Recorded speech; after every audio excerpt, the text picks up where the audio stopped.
A wish comes true, and successful yet overbearing boss, Jordan Sanders, is transformed into her younger self, after which she goes on a journey where she reconciles with her past and makes friends along the way. The scene opens as the young Jordan Sanders peeps through the curtains at the sea of students sitting in an auditorium. As soon as they all see her, they start booing and laughing at her, but today is the day when Jordan has decided to show them that she is more than what they see. The clever and confident Jordan has prepared a well-thought-out science project in order to show them her intelligence. The experiment goes well, and for a moment, she feels like she has won.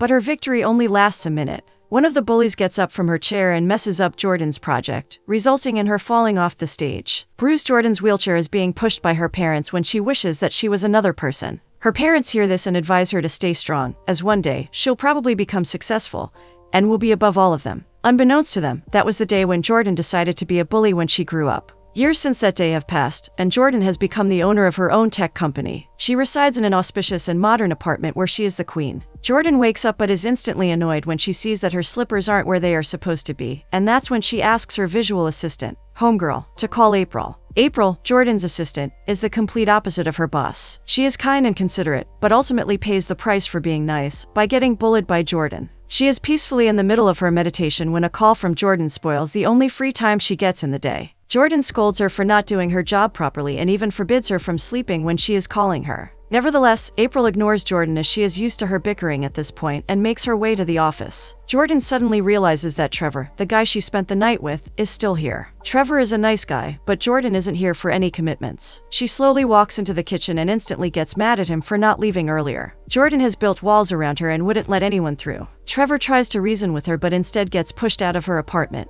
Her neighbor, Mrs. Parker, sees all the commotion and berates her for doing that in front of her child, but Jordan doesn't care. Jordan calls her daughter a man and even invites the little fellow over for some drinks and shuts the door in her face. Jordan goes about her life according to her own rules, as she continues to bully and boss around anyone who happens to cross her path. April is busy taking orders from Jordan on call when she accidentally bumps into Preston. They seem to like each other as both become shy and fidgety. After that heated encounter, April quickly makes her way to Jordan's office and begins putting things in order just the way Jordan likes, but the presence of Connor ruins it all. Connor is Jordan's best client and an arrogant one too. He sits on Jordan's chair with his feet up on her desk and announces that he is going to wait here in her office, despite April pleading with him to go in the waiting area. She knows that Jordan is going to flip when she sees him, but she has no other option but to do as he says. Right on cue, Jordan also arrives, and April breaks the news to the whole office so they can get to their positions quickly. Jordan comes into the building and the first thing she sees is a crowd gathered around a little girl called Stevie. She is showing them small childish magic tricks, and the crowd seems to be loving her innocence. But Jordan isn't here for any cute affectionate stuff. She leaves, and with a single order barked at the crowd, clears the area. Stevie innocently offers to show one of the tricks to Jordan but instead gets scolded by the angry adult. Jordan is already having a bad day, but it gets a lot worse when she finds out that Connor is waiting for her in the office. Nevertheless, with a fake smile plastered on her face, Jordan greets Connor. He is her biggest client and there is nothing he does that she can object to, even his feet above her desk. Out of nowhere, Connor announces that he is going to move firms, and this shocks Jordan. She cannot lose him, especially amidst the launch of her virtual assistant, Homegirl. He seems adamant about his decision, but after Jordan begs him for one chance, he gives in. Connor needs a gaming app and Jordan promises to build him the best one he's ever seen. If Jordan gets into trouble, then that means that her whole team has to suffer her wrath. Jordan calls for a meeting so that they can discuss new ideas for the gaming app, but none of their suggestions impress Jordan. Instead, Jordan keeps insulting anyone who would come up with an idea, even going as far as licking the apple of one poor guy. April too has an idea. In fact, she had this idea for a long time but was too afraid to say it out loud to Jordan. Preston knows about it too and keeps budging her to just say it, but she doesn't. Jordan threatens to fire them if they don't come up with a great idea and dismisses them. The room clears, and April, who is quiet, finally seizes the opportunity and tells her that she has an idea, but before she can even get it out, Jordan stops her. Jordan asks April to consider that she is merely an assistant, and she would never take suggestions from someone in that position. Stevie sees Jordan belittling April and stands up to her.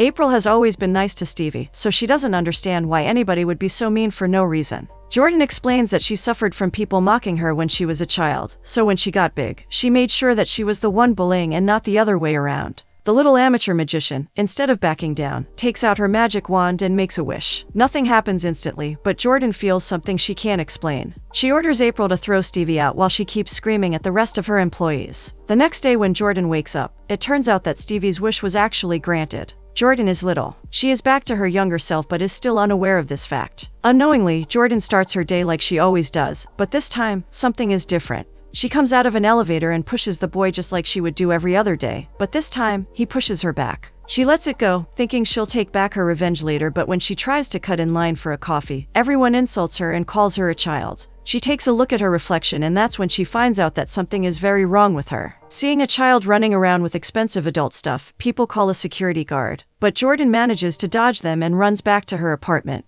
Mrs. Parker sees her, but she manages to convince her that she is Jordan's surprise child. At home, Jordan cannot believe what's happening to her. She looks at herself in the mirror but doesn't recognize herself. Jordan pulls out a box that has all of her old stuff. There she sees a picture of herself from when she was in middle school, and that's when it all clicks in her head. April, who Jordan extensively messaged to come, has also arrived. The first thing she says when she sees Jordan is cute. This probably offends Jordan, but she is in no position to scold her for that. Instead, she asks April if she is seeing the child too. Jordan laughs, thinking that she is joking, and calls out Jordan, but gets no answer. Little Jordan reveals that she truly is Jordan, but April still doesn't believe it. To prove that she is her, Jordan tells April one of her secrets that no one except her knows, and that's what finally convinces her. April is more fixated on Jordan's glow-up. This infuriates Jordan, but there is nothing she can say. Instead of how she would normally bark orders at April, this time, she politely asks her for help. April only agrees after April calls her ma'am respectfully. They are searching the web for some answers on Jordan going back to her middle school Jordan's body, when Jordan suddenly remembers Stevie. She was the one who wished she would become little, and it came true. Jordan suggests that they should kidnap Stevie and keep her until she tells them the truth. On the other hand, April doesn't share Jordan's psychopathic thoughts and thinks it's wiser to just ask her nicely. Jordan takes out some wine to ease her mind, but just then, a knock on the door alerts them both. Jordan goes to the door, thinking that it's probably her noisy neighbor, but it turns out that it's the child services agent, and Mrs. Parker is the one who called them. Jordan and April lie to the woman, saying that April is Jordan's aunt who is acting as her guardian since her father is away. They keep lying to her, even calling Barack Obama Jordan's father. Agent B is suspicious but ultimately believes them. Jordan thinks that it's over, but the nightmare has just begun.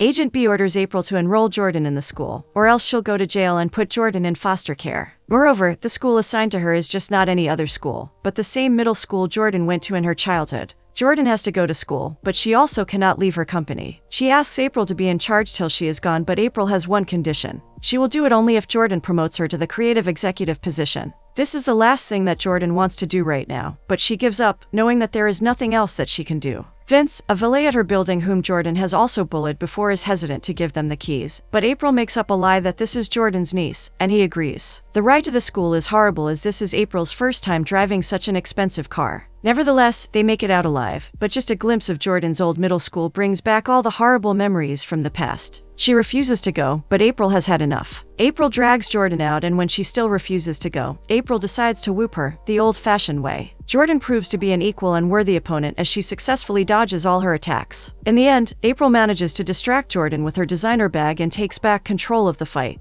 April eventually wins the round. Inside the school, Principal Mr. Hands greets them and introduces them to Jordan's teacher, who turns out to be no less attractive than a Greek god. Both of them are smitten by his beauty, but only April manages to charm him. After a long-lasting handshake, April leaves and Mr. Marshall takes her to the class. The students are exactly how Jordan had imagined. Instead of getting a warm and fuzzy welcome, students give her the silent treatment. However, Jordan is confident and knows how to handle the situation. She, without any fear, introduces herself to the class while students keep making fun of her. One thing that Jordan makes abundantly clear is that she will be the dominant one, and if someone messes with her, they will be punished. One of the popular girls named Jasmine rudely interrupts Jordan's introduction, and instead invites everyone to Spirit Day. She even makes fun of Jordan's hair. Mr. Marshall comes up to Jordan and tells her to stay strong, but at the moment, Jordan isn't worried about them. She flutters her eyelashes at him and asks him if he is feeling what she is feeling. After the first few failed attempts, he gets what she is suggesting and Mr. Marshall is horrified. He nervously tells her to go and sit in her seat.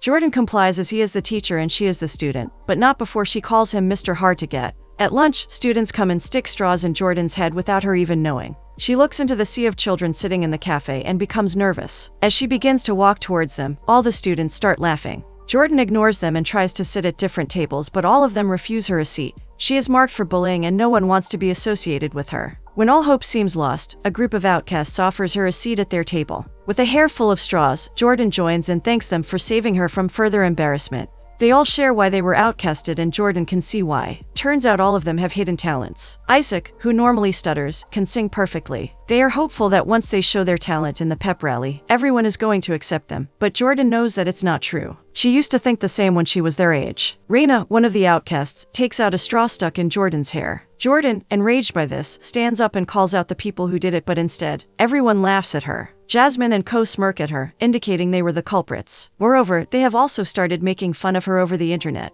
Jordan ignores them and goes to pick up the food she ordered, but Mr. Marshall comes in between her and her food. He lets her know that such deliveries are not allowed in the school, and that proves to be the last straw for Jordan. Now she thinks that even Mr. Marshall isn't worth chasing and calls April to come and save her from the little demons she is surrounded with. April, on the other hand, is panicking as well. She is going to be in her first meeting ever and Jordan needs to guide her through it. The meeting starts, but no one is paying any attention to April. April is the complete opposite of Jordan, and this is one of the reasons why she is unable to control them. Preston tries to help April, but it's all in vain as they all start to get up and leave. Jordan orders April to do something crazy, and she does, but it's not what everyone expected. April shrieks and runs up to a recycle bin, trying to lift it up. Everyone stops for a moment and looks at her, but after a while, they all still eventually leave, thinking that April has gone crazy. Jordan and April meet up in a restaurant where April is given a kid's menu. After she threatens the man's life, he leaves quickly and they begin discussing Jordan's problem. Stevie's father used to run a donut truck, but before turning little, Jordan took them off their route.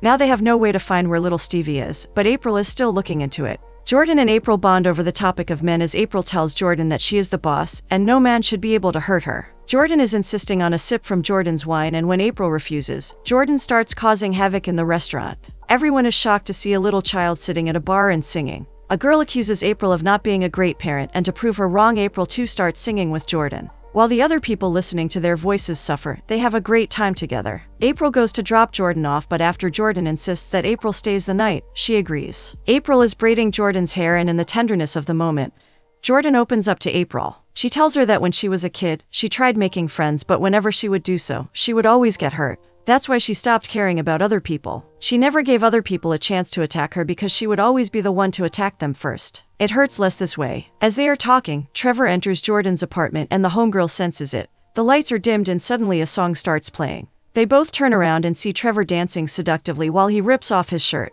April is enjoying the show while Jordan is horrified at what's happening. Finally, Trevor sees little Jordan and panics. At first, Trevor is confused about why there is a child in Jordan's apartment, but then he finds the answer for himself. Trevor thinks that the reason why Jordan has always been so closed off is that she is a single mom. Trevor happily accepts the child as his own and is amazed at how much she resembles her mom. Jordan, on the other hand, has had enough of his theories and drags him out of her apartment. Trevor leaves with hurrahs while April is still gushing over him. The next day, Jordan is still afraid of going back to school because of Jasmine. April thinks that Jasmine is more similar to Jordan than she thinks so. Nevertheless, April tells Jordan that her becoming little is not a tragedy, but an opportunity. She could do things differently this time around. That's when Jordan decides to stun everyone. Jordan picks out the best dress and does what she promised to do, stuns everyone around. Even Jasmine acknowledges her in the hallway. Jordan's friends are excited about Winchella's auditions, but not her. At the auditions, they try to convince Jordan to come with them on the stage, but she refuses, considering what she went through when she was there the last time.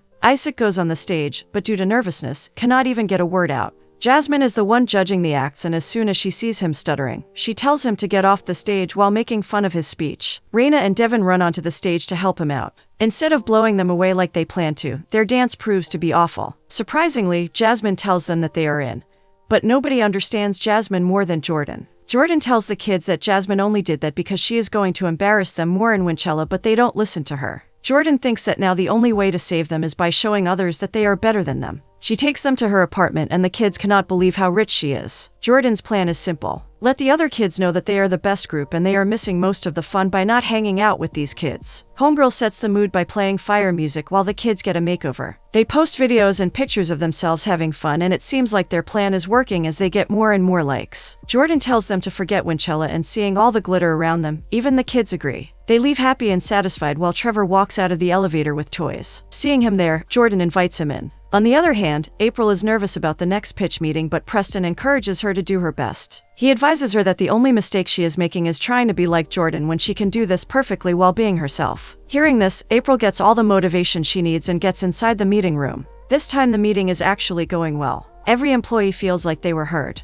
Just as everyone is still getting their ideas out, Connor walks in like a villain in a superhero movie. April texts Jordan for help, but she is busy talking with Trevor. Trevor spills all that is in his heart. He tells her that he knows under all that skin, Jordan is actually a gentle person. Jordan thinks that he is only doing this for her money, but Trevor surprises her when he tells her that he is actually a very successful artist. Jordan never asked him that, yet he is still here because he cares about her. Things quickly take an awkward turn when they hug, but the hug lasts longer than Trevor expected. He breaks free from Jordan's tight embrace and leaves quickly. Back in the office, Connor is still grilling April. April blurts out her idea of a game called Discover Eyes. She tries to change the topic, but Connor wants to hear more about her idea. Later, Jordan and April get into an argument when April tells Jordan that she pitched her idea in front of Connor. Jordan calls April selfish for going behind her back. She even calls her idea stupid when she hasn't even heard about it. This proves to be the last straw for April. With a bagel in her mouth, April announces that she is quitting. Jordan later overhears some of her employees wishing that she never comes back, and this unexpectedly hurts her feelings. Jordan asks God for a sign, and she gets one when she sees Raina's post on the internet. That's when she knows that she has to rectify some of her mistakes. Jordan successfully tricks Vince and takes the car. April is busy collecting her things from the office when a man comes up and gives her the address of the same donut truck that belongs to Stevie's father. At first, April throws it in the dustbin, but being the good-hearted person that she is, she decides to help Jordan nevertheless. April calls Jordan and tells her that she has the address of the donut truck, but she has to hurry up if she wants to meet them. Jordan is caught in the middle, but she decides to help her middle school friends instead. So instead of going to Stevie, Jordan drives to her middle school. At the school, Jordan sees her friends sulking in their seats. She encourages them to perform, but they are too scared. Jordan advises them to not let their fears hold them down, but when they still don't get up, she decides to do something crazy. Jordan gets on the stage in the middle of Jasmine's act and starts dancing. April and Stevie are also here, and they cannot believe that it's Jordan up there. At first, people don't like Jordan's dance moves and ask her to get off the stage, but slowly and surely, they start to vibe with her. As the music gets louder, Jordan's moves get crazier. Jasmine, seeing all the support Jordan is getting, tries to ruin it, but this time Jordan has friends. Seeing their friend in trouble, they get on the stage. The group thanks Jordan for standing up for them and are almost off the stage when Isaac walks back under the spotlight and starts singing. He enchants everyone with his voice, and seeing the loud cheer from the crowd, the rest of the crew joins him too. This time their dance moves aren't as wacky as before. Instead, they are more synchronized and the performance is well executed. Even Jordan joins them and the crowd absolutely loves it. Once the show is over, her friends thank her for being there for them when they needed her the most. When they all leave, Jordan turns around to find April and Stevie behind her. Seeing that Stevie is finally here, Jordan gets in position. After making sure that Jordan isn't going to be mean anymore, Stevie, with her magic wand, wishes for Jordan to grow up like before, but nothing happens. Jordan even takes her wand and tries herself, but still, nothing changes. Feeling defeated, Jordan and April are walking back when Jordan confesses that April's app is actually really great. She never gave her a chance because she was jealous of her. And then April hears the words that she never thought Jordan was capable of saying. Jordan apologizes to April. Now that Jordan has finally accepted herself, she is willing to let other people be themselves too. Jordan encourages April to go and pitch her idea even without her. April's success would mean Jordan's success. They hug as Jordan calls April her first and true friend. The next day, Jordan wakes up the same way as she always does and tries to wear her glasses, but they are too small. Jordan is back to her real self. She goes to the washroom, and that's where she sees herself clearly for the first time. She isn't a child anymore. Jordan runs through her apartment in celebration of her being back. April is in the meeting with Connor when Jordan makes her great appearance. April cannot believe her eyes and is too stunned to speak. Jordan takes her seat and asks April to do her best. April stands up and starts giving the presentation on the app, explaining that this app will change the world around them into something more exciting. Connor stops Jordan midway and announces that he didn't like the app. He leaves after telling Jordan that they had a good run together. Seeing it's the end, all the employees in the meeting also go out, leaving Jordan and April alone. April tries to apologize, thinking it's her fault, but Jordan tells her to not give up. April is happy to hear that and agrees with her. 3 months have passed, and Jordan is finally together with Trevor. Outside the office, Jordan shouts in a megaphone, telling her employees to come outside. They are all sulking, including April, because Discover Eyes was rejected many times. But just as they thought all hope is lost, Jordan reveals that Discover Eyes is finally sold. It ends up being the biggest deal made in the history of the company. Jordan has rebranded her company's name as JSI and Associates. The associates in question include April. It calls for a celebration, and Jordan has arranged everything for it. She even invited her middle school friends to test the app. When they come, she hugs all of them enthusiastically. Homegirl plays the song on cue, and everyone dances with joy and love.